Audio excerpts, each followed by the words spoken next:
meg érted, mint a másik. Csak az már kocsmarik. Jó. Szia! Jó, szép napot. Neked is. És köszönöm szépen. Kérlek szépen. Nagyon szép hétvégét. Neked is. Well, we are here in Kecskemét. Of course, Kecske in Hungarian means goat. And mate is sort of like pass. And this place was a goat pass, or so they say. It's the 8th largest city in Hungary. And it is exactly equidistant, I believe 86 kilometers between Budapest and Szeged. We got Pichipang, Pichipang, Pichipang, Pichipang. And we are heading towards the city. Oh, Kecskemét kutya. Hello, Mizu. The county seat of Kecskemét County. And the people here are very friendly. See ya. Hogy vagy? Here comes the most dangerous gang in all of Kecskemét. Mizu srácok. Now you can see just across the road here, this flat expanse of grass. Quite characteristic of this region, the Alfeld, the Great Plain. This is the southern Great Plain, the northern part of the southern Great Plain. And Kecskemét is the biggest city in that region. Szeged, of course, slightly bigger, down in the southern part of the southern Great Plain. And here we can see perhaps the longest river in all of Kecskemét. It's not a river city. Not a river city whatsoever. But there is water in the town, and that is where we are heading, just in a moment's time. Here we can see the Dome Áruház. Now, it's been sort of rebranded as a co-op. But you can imagine back during the communist era, people would have gone to the Dome Áruház for all of their shopping needs. Nice font. I'm glad they kept it. And we have arrived at the Bánk Zoltán Szabad Idő Központ. You can see the flag of Kecskemét, the proud goat billowing in the wind. EU, Magyarországon. And let's head inside. Oh, I think you have to pay a little bit of an entrance fee here. Well, here is Mr. Bánk Zoltán. Bánko? Yeah, Bánko, nem Bánk. Bánk Zoltán. Don't know who he is. He looks stately. I'm gonna guess some sort of politician or something. Only 100 forints for an entrance fee. Wow, you got the Rugilabda, the volleyball over there, and beautiful artificial lake. Simply scintillating. Fishing lake. It's a horgásztó. And here next to this slightly bizarre sculpture, you can see the wakeboarding facilities that they have on this lake. An automata of sorts. And through the trees, what do we spy? We spy the dome of Kecskemét. You can just about make it out. It is a giant hill, artificial as well. This is the Alfeld, of course. There's not too much water, and there are not too many hills. I wonder what this was, this dome, back in the day. Szép napot, és Kecskeméti vagy? Aha. Jó. Ez a híres, azt mondjuk a hírűs, nem? Nem híres, de hírűs Kecskeméten. Akcentus. Hírűs palinka. Barack palinka, nem? Jó. Mi a szilvát jobban iszunk, de a barack is. Aha. Pókember, eh? Ja. Szép ruha. Very chill. Very, very chill. I believe that is a dolphin. Oh my God. Unfortunately, it looks dead. But if that's the size of the fish here, you can see why the horgas are lining up by the dozens. Katona, they're an NB1 club. They're in the first league of Hungary. The pride of Kecskemét. Haira Katona. And that's the József, right? The Kecskeméti fürdő. So, új épület? Ja. Jó. Nagyon luxus igazából. Kecskeméti fürdő. I think it's been a bathhouse here for a while, but this one is shiny. We're not going to take a bath today because I'm still recovering from a little wound on the side there. It hurts, but we got bigger and better. Well, maybe not bigger or better actually, but we got things to see. Well, as we approach downtown Kecskemét, we can see here that we are on Kükülő utca. Kükülő, one of my all-time favorite street names. It pops up every now and then. I think there's one in the Pascherate actually. Kükülü. Don't quite know what it means. I've heard maybe that it's something to do with Transylvania, Erde. Oh, Kismadar. Tsuki. All right, well, we are headed into town here, and I'm absolutely starving. So let's just check this out here. The Dixie Yorkshire to them. All right, folks. So here's the deal. I went into that restaurant. I had a great meal. Super hospitable, awesome place. There was a whole, I think it was Kézilabda, vagy Vízilabda team there celebrating their season. A couple little bottling, Anyway, I walked out and it was like 40 degrees on the black. 40 fok. Kecskemét nyáron kicsit sivattak. Tényleg. Nem kicsit, nagyon sivattak. Azt hiszem június vagy májusban volt. Tényleg meleg, tényleg forró. És ezért I got a little bit, couldn't finish the video. Doesn't usually happen. But it ended there. So instead, I'm going to bring you back to 3 or 4? 3 years earlier during the COVID times again. And on my previous trip to Kecskemét, we took a little trip back in time to the days of Katona, József, and Bánk. It's actually one of the favorite episodes I've ever made. There's just one thing that I'm really disturbed by. In this entire episode, I am using my hand to talk. Like, I hope it's not too distracting. It's definitely too distracting, but I hope that you can still get through the video. I use my hands a lot now, but back then it was like a diagnosably, clinically insane lunatic. I'm surprised they didn't lock me up in a sanatorium somewhere. They might just do that still. Anyway, enjoy. I hope that you have fun coming back in time with me. It's so cool to see some of the old style and the old attitude and the old perspective that I had, besides the hands. Long story short, have fun, and I'll see you soon. Ladies and gentlemen, boys and girls, welcome to wonderful Kecskemét. Here we are in front of the statue of Katona József, old Joey the soldier. He's Kecskemét's most famous son. And this is the theater which bears his name as well. Joey Katona, he was a playwright and a lawyer, as a matter of fact, a pretty damn good one at that. A man of many talents.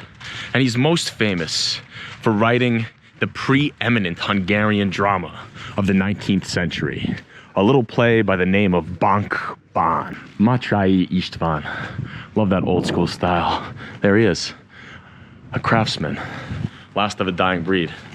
Tsipes. It's like a shoe, a cobbler. Ho ho! We've got a little Jolne tiling up there here in downtown Kecskemét. The next generation of Kecskeméti. Wow. Look at all these. Beautiful here in downtown Kecskemét. Now Bánk, when it was first written in 1815, was an incredibly controversial play. For it was an anti-Hapsburg play, the Habsburgs, of course, being the ruling family in Hungary at the time. And it was one of the main pieces of literary and performative art that gave the romantic backing to the revolution that would occur in 1848, spearheaded by this man, Kossuth Lajos. Anti-German, anti-Austrian, anti-Holy Roman Empire sentiment had been rooted in Hungary for pretty much as long as Magyarország had been a country. Who needs Google Maps? Wow, lovely buildings down here in Kecskemét. Here we have the famous Kecskeméti goat, Szabadságtér, Freedom Square, Férfi Fodrász, men's barbershop. I just got my hair cut yesterday. A nice little indoor passageway here to shelter from the cold. You can see old Kecskemét here. Wow, very cool. So Bánk tells the story of a Bán named Bánk. And a Bán, back in medieval Hungary, was basically the king's hand, if you want to use a Game of Thrones reference. He was the second in line to the king, the one that was in charge of civil affairs when the king was out doing kingly things. So like, for example, in Katona József's play, when Andras II, Második Andras, Andy II, if you will, when he was out fighting the crusade in Jerusalem, the Fifth Crusade, the failed Fifth Crusade, he left a man by the name of Bánk in charge of all the affairs of the Hungarian kingdom. And Andy II, he was the son of Béla III, Lovag Király, if you remember from last week's episode. And Andy, he married a German woman, a woman by the name of Gertrude. And she was not so nice to the Hungarians, to the Hungarian nobility, to the peasantry. She sort of favored her Maranian, because she was Gertrude of Marania. She favored her Maranian court over the interests of the Hungarians. And Bánk, he was married to a young girl named Melinda. Melinda was a hottie. She was like 23 years old. Bánk was 42. And, you know, being a noble, he took a younger, pretty wife. And this made a lot of people very jealous. And one of the people that got jealous of Bánk and who wanted Melinda for himself was Otto, the brother of Gertrude. Oh, nice attention to the detail here on the benches in downtown Kecskemét. And while Bánk is surveying the lands of Hungary, Otto makes his move. And he gives the Queen Gertrude a sleeping potion. And he gives Melinda a seduction potion. And this leads to him seducing Melinda and sleeping with her. Bánk comes back, he finds out what happens, he's furious with Gertrude, eventually forgives his wife Melinda, who he also blames for this terrible assault on her honor, and on his honor for that matter. And he gets his revenge. He gets his revenge not on Otto, but rather on Gertrude. Because he goes to confront Gertrude and he says, how could you let this happen? I know that you planned this with your brother to allow her to sleep with Melinda. This is all your fault. And Gertrude, to defend herself, she takes out her knife and she threatens Bánk. And Bánk, he grabs the knife from her and he takes it, stabs Gertrude right in the chest. Dead. Just like that. Now, nobody knows that Bánk was the killer. But when Andrew II comes back to his realm, he says, oh, what happened? My wife's dead. Assassinated just like that while I was gone. And eventually Bánk, he fesses up to it. Andrew challenges him to a duel. But Bánk refuses. He says, I can't fight my king. I can't fight my king in a duel. What happens if I kill him? And so he turns down the duel. And while Andrew's figuring out what to do with him, guess what? The servant Tiborts, he comes back with Melinda, the wife of Bánk, the woman who is at the center of all this turmoil. And Melinda, she's dead. And Bánk makes an emotional plea to his king. And he says, this is punishment enough already. You can't do anything to punish me more. And Andrew happens to agree with him, and he says, okay. And I think that's how the play ends. Now in real life, funnily enough, a few years go by, because Bánk, obviously, he's demoted from being the Bán. I think he's kept in prison somewhere near Esztergom for a few years. But then Andrew comes back and he says, you know what? You get another chance. Imagine that. He kills his wife Gertrude, makes him Bán again. Now, let's turn our attention back to the modern day. Well, not so much the modern day, but turn of the 19th century Hungary, when Katona József wrote his famous play. Oh, we see this guy all over Budapest as well. The Pogidaria. Love that name. If I had a penny for every time I saw a post office with communist era architecture in Hungary, I would have a lot of pennies. 650 years old. Sort of reminds me of some of the architecture you would see in Erdély in Transylvania with the tall, narrow, steepled roofs. Very cool. Love it. And this over here, I think, is the Sifra Palota, an Art Nouveau beauty. Oh, it's a Katona József museum. No, Zarva. Oh, that's a killer. Always have a reason to come back. Always have a reason to come back. That's what I like to say. And we shall return to Kecskemét, perhaps in better weather. Look at this Sifra Palota. I love Art Nouveau. It's just so characteristic, idiosyncratic, kind of bizarre. Reminds me a lot of sort of Gaudi, Barcelona. Look at the top of the building there. You got some nice jaune tiling. Oh, Sifra Palota. Now, when was Katona József born? Let's start there. He was born in 1791. And in 1791, the king of Hungary was a Habsburg king, of course, by the name of Massadik Leopold. And Leopold II, he was the younger brother of another Habsburg king by the name of József II. And both of them were the sons of that grand old Austrian queen called Maria Theresa. Let's not get things mixed up. They were no great champions of Hungarian causes. However, they were, as far as the grand scope of Habsburg leadership is concerned, at least on the non-acrimonious or fairly non-acrimonious side of things. The same cannot be said for the king that took over in the wake of Leopold's surprising death in 1792, the year after Katona József's birth. And that son of a bitch was named Francis I. Oh, Francis I. Ferenc I in Hungarian. Both Leopold and József, for all their pros and cons, they were at the very least leaders who believed in the bristling atmosphere of enlightenment that was taking hold all over Europe at this time. You have to remember 1789, French Revolution. Enlightenment fervor is sweeping the continent. Francis was not cut from the same cloth. He didn't really give a toss about the Enlightenment. Plus, he took over the crown when it was in terrible debt. And he was surprised to be taking over because Leopold came in as a 42-year-old, not exactly a spring chicken, but not exactly old either.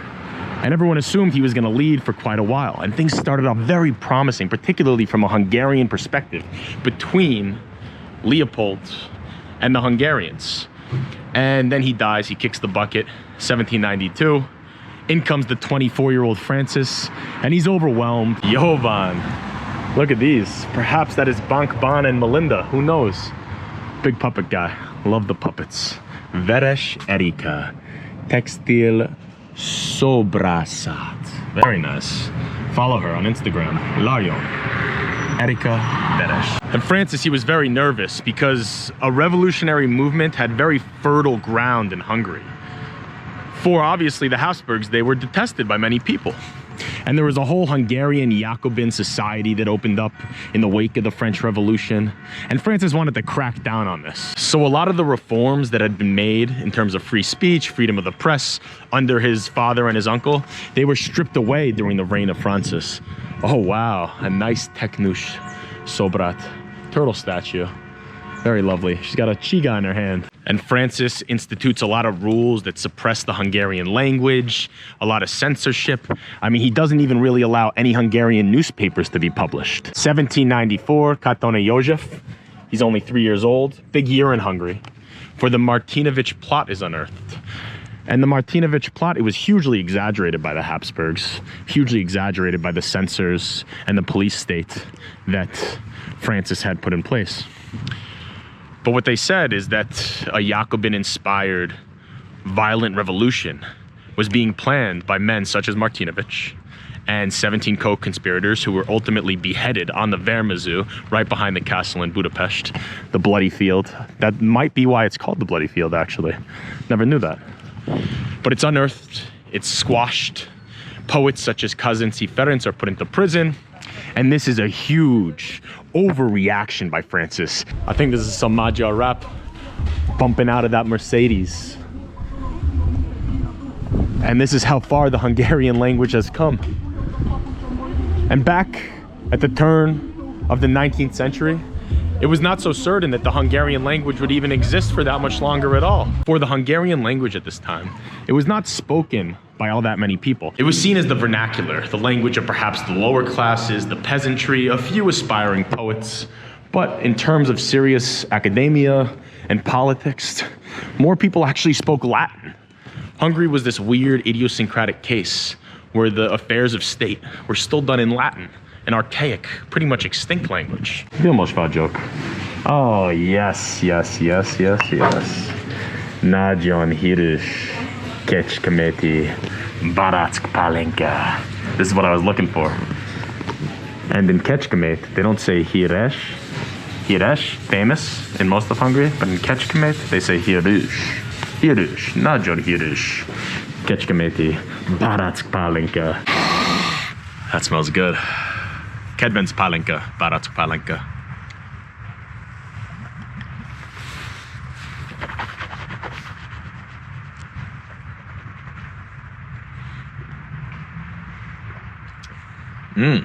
Wow.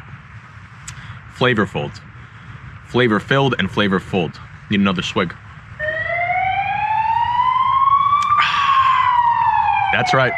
Call the render shake, because that is a Njots Nej 8.4.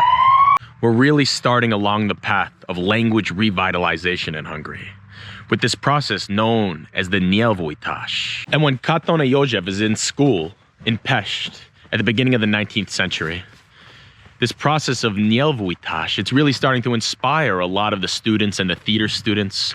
And Katona József, he's taking note. He also at this time happens to fall in love with a beautiful, beautiful woman, an opera singer by the name of Derine. She's an incredibly famous figure from this time period. Perhaps the most famous ever Hungarian female opera singer. Unfortunately for old Katona József, his love is spurned. Joey's starting to write his plays, he's getting some experience as a writer, as a playwright, and simultaneously, the rule of Francis is starting to get more and more repressive against the Hungarians, because the Habsburgs, as they so frequently were, are riddled in debt. And this gets exacerbated by the Napoleonic Wars, which obviously take place in the first decade of the 19th century, while Katona József is at school, falling hopelessly in unrequited love. And now, in the 1810s, there's starting to be a real popular movement against the Habsburgs. Szabad idő központ. Ho ho! This looks very cool. See the Kecskemét flag up there? Let's go on in. A nice little lake. This is actually a water park, a wakeboard water park. Nice.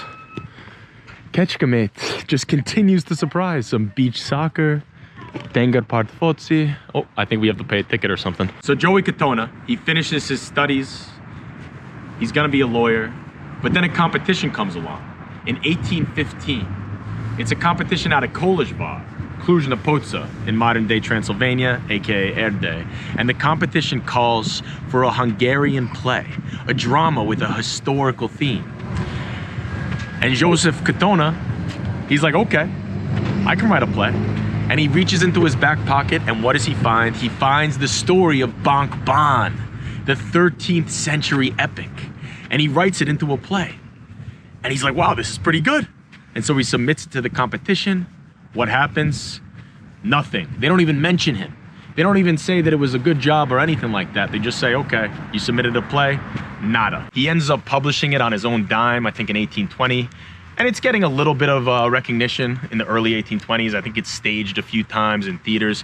But also you have to remember that during Francis's reign, there's so much censorship and so much repression. And to have a play like Bánk where a German queen gets assassinated, and really a rebellion of sorts from the Hungarians against the Germans, you have to imagine a play like that would not be too well liked by a king like Francis. And the play never really found patronage. It never really was performed that much during Katona József's life. So Katona József, he comes back to Kecskemét, gives up playwriting, becomes a lawyer again, just as he was trained to do, actually becomes the equivalent of the Attorney General of Kecskemét, and has a fairly undistinguished life in civil service. And it's not really until after he dies, after 1830, during the era of reform, that his play becomes this beacon of national rebellion.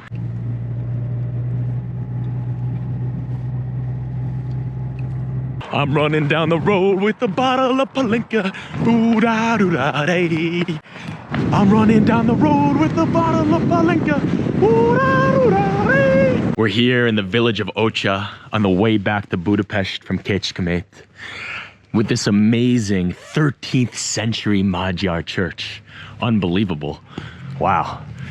This was actually first built in 1234, in the last year of the reign of King Andrew II from Bánk. And the story of Bánk, it lived on. It lived on after the death of Katona József, obviously in the lead up to the revolution, and then given another lease on life in 1861 with Ferenc Erkel's famous opera by the same name. And even to this day, Bánk is one of the plays that is performed most in the Hungarian theater. The original version by Katona József at the Katona József Színház that we saw earlier in Kecskemét and all over Hungary. And the memory of Katona József lives on through the story of Bánk, a play that is purely Hungarian. I hope that you enjoyed that adventure as much as I did. We're going to the moon, baby. Menjünk a holdba. Az élőbokor is azt mondta neki,